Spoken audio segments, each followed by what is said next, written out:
Alright guys, we are back for another Dokkan battle video. A lot of people requested that I actually do one of these top 10, tier lists or whatever, for banner units, and I figured, it is a good idea. I feel like some of these characters, like maybe like Syn Shenron, people don't really have too much of an idea of what they're really capable of. You probably say the same for AGL Jaco as well. I bet most players probably aren't really too familiar with AGL Jaco, him being a new banner unit on JP. Now, I will say this, banner units have taken a major step forward. I feel like, man, probably starting with Tech Krillin, banner units took just a substantial leap forward, I think, when the Dokkan Fest Trunks and Goten came out last March. Since then, banner units have been exceptional. I think, in particular, one thing Dokkan has done really, really a good job with is, remember, there's a huge discrepancy between the amount of hero characters in the game and the amount of villain characters in the game. It's nothing you could do about that. I think Dokkan has absolutely killed it with the villain banner units, right? Okay, Dokkan Fest Super Vegeta, right? And then they drop Second Form Cell with him, which is just beautiful. Second Form Cell, you could maybe argue, is even better right now than the Dokkan Fest Super Vegeta. I feel like you could probably make that case. So let's go ahead and go through this. Keep in mind, again, the Red Zone, oh god, I just, the whining about Red Zone is so tiresome. That is the standard for content, right? Remember, if a character is good in Red Zone, guess what? They're gonna be good everywhere else. That's, that's the difficult content. That's the content made for 200% leader skills. That is the new standard. Cope about your favorite unit that's now inadequate, but that's just how it is, man. I'm sorry. I am not the devs. I can only tell you what I really believe, what I really feel, what I see with my eyes and stuff like that. Alright, so let's go ahead and start out. Now, we're going to put the GT Trunks and Goten at 10 right here. I feel like this is potentially a contentious spot. I feel like you can make really strong arguments for several different characters at number 10. I think that there's a bit of a gap between 10 and 9. You guys will see in a second. This character, though, this is really good, right? You'll get a lot of use out of them. They do stack, which enables them to be effective. Now, remember, the way things go, they stack, so, they're great for Red Zone. Not necessarily, right? Because oftentimes, even in the first stages of Red Zone, these enemies are supering for 500k damage. So it's you have to be really smart with your team building and rotations and stuff like that if you're bringing some of these characters. But I can see this unit continuing to be relevant for a while. They're not on the most teams ever, but I really feel like this is just such an insane ability right here. Goku family and Vegeta family support is just really powerful. And then with defensive stacking, they definitely have some utility to be able to use them in some events, right? So that's pretty good. Next, we're going to go ahead and grab Heart Virus Goku right here.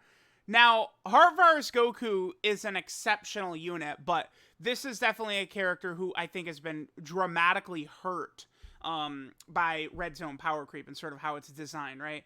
So this guy, for the first 5 turns, this guy would maybe go number 2 on this list. If we just counted his first 5 turns, I think he's probably number 2 on this list. Recoome and Guldo are the best banner unit by far. I'll split. They're number 1 by a bullet, by a mile.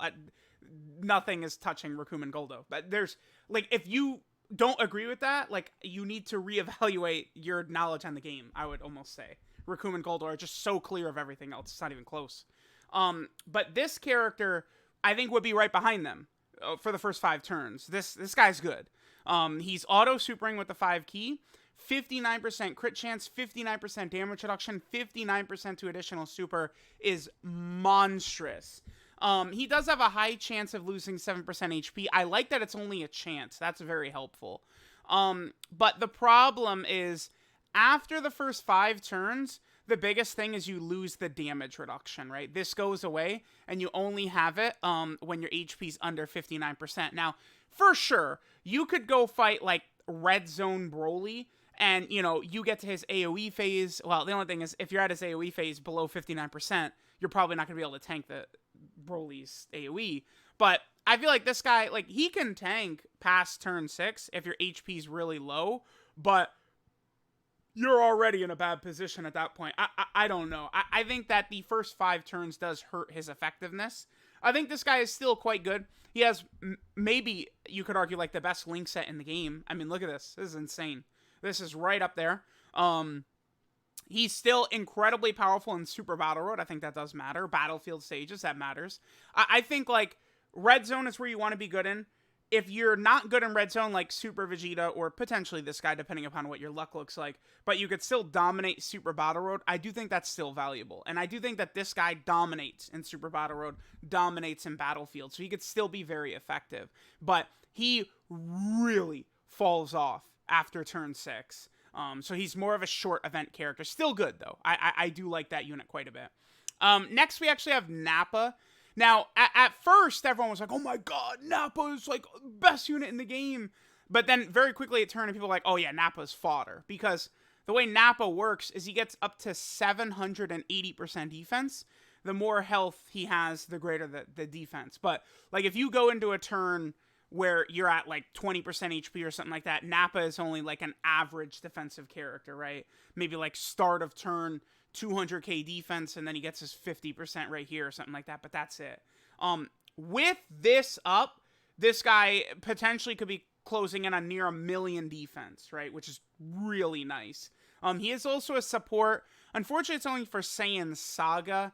I don't know. They probably should have just made him a pure Saiyan support type unit. Nappa would have been quite a bit better in that instance. Sure, Saiyan Saga needs the help, and, the way he's designed, he works really well with LR Goku and Piccolo, but Saiyan Saga, I think, is not a competitive enough team to where we need the Saiyan Saga support or anything like that. Nappa he can carry you in a lot of the Red Zone stages. He can. Now, because he could be so effective in Red Zone, guess what? Super Battle Road, same thing. His defensively in Super Battle Road, he can absolutely carry you. You get him turn 1, he can really help you. Also, Nappa does have this active skill. In Red Zone, this is essentially worthless, right? Like, you can do it after you get hit 6 times, but the real reason this is powerful is this right here. The attack debuff by 31% and the seal. But you could use this when facing 3 or more enemies. So Nappa getting his active skill off in some Super Battle Road stages, immediately debuffing an enemy by 31% and sealing them is very powerful. So Nappa's a character that can be incredibly effective everywhere, basically.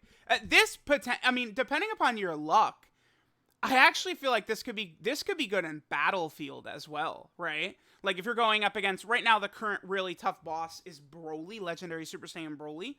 But Broly doesn't attack very often. I don't know. One of these Red Zone bosses, because the current Battlefield, not Red Zone, but Battlefield. The way the current Battlefield is set up and all these Battlefield bosses, you want to seal them. Their super attacks do so much damage, it's difficult to tank them, right? Even with my Rainbow Link level 10 units. So sealing is the strat to use. You could definitely have Nappa take 6 hits turn 1 and then use the active skill on turn 3, right? Get you the seal, which could help you win. So Nappa is very good unit. Again, starting from here, all these characters are actually just, like, crazy good. They're all really good. Next, we have Super Saiyan Vegeta. I feel like, depending upon a number of factors, this Vegeta could potentially even be higher. I think he's quite good. I think they actually did a pretty good job with this guy. He gets 100% attack and even start a turn. Another 100% when attacking. Very strong. And then with 3 or more key spheres, he gets, another 3 key and an additional. And then he's got an additional right here. So he's just attacking relentlessly, right? Once Vegeta does his 5th attack and gets this, he becomes really powerful. I'm talking Red Zone worthy for sure. This guy can be very helpful on a lot of teams. This guy, he's on the 200% team for the Resurrection F Blues. I didn't use him in my Red Zone no item runs with that team, but I certainly could have tried. I would have used this guy against Super 17 in an instant, but he's a Ki Blast super attack character, which Super 17 absorbs. But this guy's pretty good. I think what just separates him between him and the top of the list, though, is that this guy is a very basic, just like damage and defense kind of thing, right? Like, he's not supporting, dodging, debuffing, stunning, something like that. I feel like they also could have maybe given him like a 30% chance to stun in a super attack effect or something like that. Could have helped him out a little bit more in Super Battle Road and at the start of some of those tough red zone fights that you could stun. Could be very helpful for sure. This guy's good. There's not really too much to say about him. He's just good, right? He's not going to be the best unit on your team, but he's a very capable option. I like this Vegeta. He's good. He's good. All right, so next we have Jaco. So Jaco, to me, it's like, he's kind of like defensively a bit of a better UI Goku. Because do we count the stunning and the attack debuffing as defense? So if you're running Jaco on slot 1, he can be better than UI Goku, right? Because he's got the 70% chance to dodge in slot 1. And then he builds up attack and defense when he dodges. Jaco fully built up is a lot tankier than AGL LR UI Goku, right?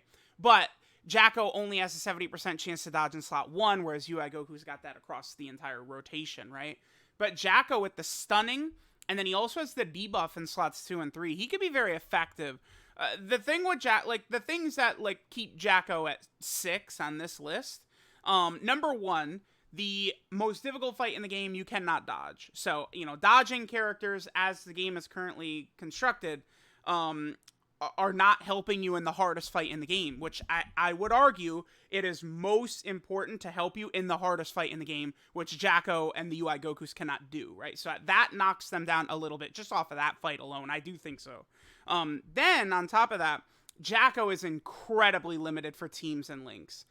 He is on the movie hero team, so, I was using him a lot with the LR gods. Actually, I end up using him much more than I thought I would. And Jaco performs well against a lot of these tough red zone bosses, besides, of course, Broly.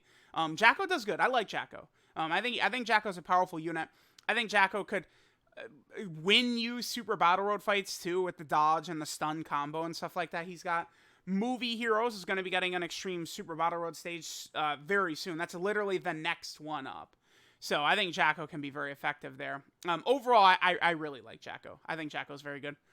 Okay, so next we have Tech Syn Shenron.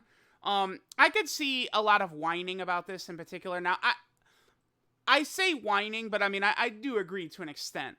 The problem with Tech Syn Shenron is where are you using him right now? Shadow Dragon Saga is a fine team, I suppose, but it's like when you're just running full Super Saiyan 4s and stuff like that, right? It's like Physical Omega is good, this Tech Syn is good, but they kind of they need more help. They need more teams. Inhuman Deeds needs to be a real team or something like that. This Tech Syn is actually, this might be the most underrated unit in the game, just straight up. This guy, is able to pop out, double 7 million attack stats.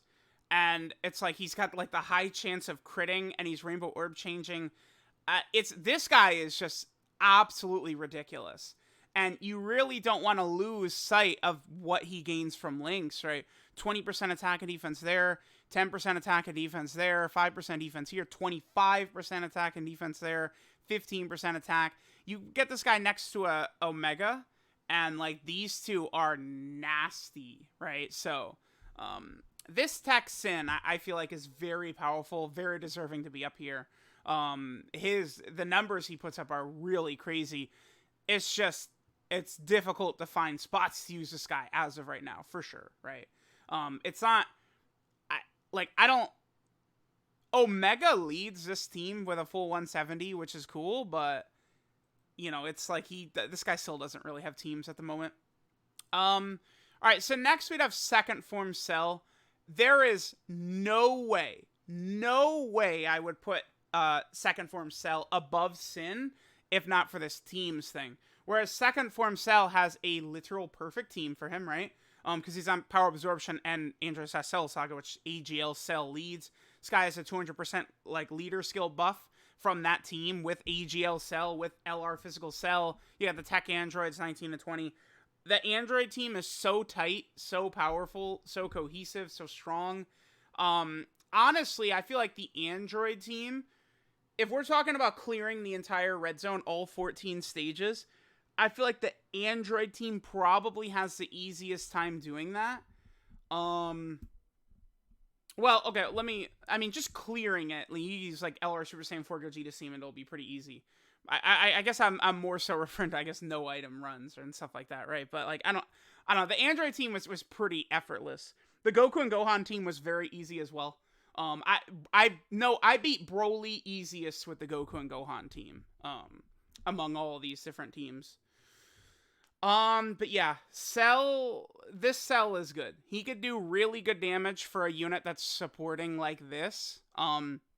He has a really good link set for AGL Cell, capable of getting some good stats. This guy defensively can be pretty decent in a lot of these stages. When you get to the tougher red zone bosses, you have to hide this guy. Like you can't put him in front of the big boy attacks in red zone. But this guy can be fairly effective for sure. The other thing too is I do wish, I mean, man, if we had like some Andros Cell Saga bosses, this guy could be a lot more helpful, right? This guy can be good in some Super Battle Road stages with androids though, right? What was it? Was it Power Absorption, I think, Super Battle Road, where you do go up against some androids, so like you could utilize this ability, which was good. But Second Form Cell helped out tremendously by AGL Cell for sure. All right, so next we have Burter and Jeice up here. I think at this point I could just fill in the top three. So we have Burter and Jeice, we have 19 and 20, and then we have Recoome and Guldo. Although I could probably just like, I could probably just do something like this. Like I feel like that's a better display of everything that we're looking at right here. I usually just open these up to prevent spoilers, you know. There we go. Okay. Yeah, this is probably a better way to look at it, but I don't know. We'll do this. Burter and Jeice. Oh, wait. This is, yeah, Burter. Oh, Burter and Jeice. No, wait, what? Where did I lose him? Here we go. You're 1, you're 2. Okay. Burter and Jeice are insane. This unit will, they completely dominate like every single stage of the game except for Red Zone Broly. Even in Red Zone Broly, once you build them up with this right here, and, you know, if they get, like, 2 attacks, like, they're tanking all the big attacks from Red Zone Broly. Omega, Super 17, Janemba, all these tough fights, this unit destroys. You have 60% support most of the time that you have up, along with this character having a 50% chance to dodge. Again, they can break way past, like, 400k defense, depending on if the turn is good. Just a stunning character. Like, they're insane. 60% support along with the dodge, the damage they could do, the cohesiveness with the other Ginyu units. It's just, this unit is crazy. Everyone knows how good Recoome and Guldo are, but like this character is up there. They're stupidly busted. Now, 19 and 20 are also just absolutely beyond belief. Number one, they're an android support type unit, right? Which is really powerful. But they have this. This is just, I can't. This is one of the best abilities in the game. Like, if you take like every unit in the game's passive and you just examine one sentence, like this one sentence is like almost the strongest on like any unit. Absorbing Ki Blast supers, it's just so powerful. Enemies, Ki Blast supers are by far the most common. All of the hardest fights in Red Zone, they're all doing Ki Blast super attacks, right? The last 2 phases of Red Zone Broly, the last 2 phases of Omega, right? Who else is? I guess Bojack is not. Nova Shenron in the Shadow Dragon side does. Super 17 is not doing Ki base supers, and neither is Bojack. Baby does. Baby's another really tough fight that does Ki Blast. And you're just able to absorb these. We're talking attacks that would hit you for 1,000,000, 900k, 800k, 700k damage. Instead, they just absorb it, and then you heal. Like, you just heal all the health back. Like, it's just stupid. Then they heal right here, which is ridiculous. So you give them full additionals, and they double super, and they're healing you 20% HP. They're able to heal right here. If your health is really low for whatever reason, you get the Scouter, which can help put them in front of Ki Blast supers. It's just crazy. They would be one, if not, like, I don't know what they were doing with this unit right here. This is like, I don't know. Like, I feel like you could potentially make a case that this is like a top 10 unit in the game, like, which is how powerful they are. There is not a better unit in the game probably for Super Battle Road stages, number one, right? Because they're greatly lowering attack right here. Then they guaranteed seal the enemy super attack. And then if Ginyu's on rotation, they also have a 50% chance to stun. So let's say you're in Super Battle Road, they have them in slot 1, they lower enemy attack, they stun them, and they seal them. It's like, what more do you want? And they're guarding. They're like basically impervious from taking damage. After they super attack, Red Zone Broly, Red Zone Omega, these bosses can't do anything to this unit, basically. Like, we're talking 100k or less. In my experience, Red Zone Broly, if he supers this, I'm talking about the AGL Red Zone Broly, the god of this game in terms of enemies. If he supers Recoome and Guldo before they attack, they'll take like 250k-ish or something like that, which is still just like insane. Red Zone Broly supers basically any unit in the game, and you've lost, pretty much. You only have a handful of characters that can go in front of Red Zone Broly, and you're okay. There's actually only a handful. And this Recoome and Guldo, they're just like, yeah, whatever, it doesn't matter. Like, nothing matters. They're just too good. Like, that's it. This is the best by far. They dominate literally every single stage of the game. There's no place where they're not effective in. Because again, it's, you know, if a character is dicking on Red Zone, Broly, and Omega, they're dicking on the entire game without fail. Like, that's pretty much the way that works, right? So, definitely keep that in mind, right? Now talking about some other banner units who didn't make it on here, this unit is really good, but more so when they're wanked. Their defensive ability is very much overrated by the community. They get slapped in Red Zone unless you have like a very specific turn, a bunch of their links active, they triple super attack. They can get just crushed. They're not as good defensively as people think. Some of these other characters have just been power crept by Red Zone and stuff like that. I think third form Frieza, like the Frieza team and stuff, like a lot of these Frieza characters, they're not able to just bully the Red Zone like they're able to do a lot of other stages, which can leave these characters exposed. 16 and 18 can be good, but they're not designed well enough. But like they're solid. I mean, you maybe could have put them at 10. I don't know if I would have put them above Heart Virus Goku, but you could put them on there. I think Garlic Jr. good, but you know, he got power crept by Red Zone. The STR Broly that came out with the anniversary is just like, okay. I mean, he's nothing special. There's no reason to run him whatsoever. Who else? The Trunks and Goten and Majin Vegeta, they suck. I don't know what they were thinking with them. The way that unit's designed, you're just not running them ever, period. So it's very bizarre. Int Kabe is pretty much fodder. Like Tech Piccolo's ass, right? We know this. This AGL Gotenks, I think, can still be solid. You know, he's good, definitely for Super Battle. He can win you Super Battle stages by himself. This Trunks solid, but also power crept by the anniversary. 200% leader skills, Red Zone, stuff like that. So let me know what you guys think of the top 10 banner unit list. Let me take a look here. Yeah, I feel good about this. The one thing I would say is Syn is definitely better than Cell, but it really is a case of like Syn doesn't really have a team, and Cell can help dominate in Red Zone on, you know, one of the best teams in the game, right? So like, otherwise I would probably move Syn above Cell. Jaco, very effective. Vegeta, very good, but I think he's very basic compared to a lot of the abilities that a lot of the characters on this list have. So let me know what you guys think. Thanks for watching, and I will catch y'all next time.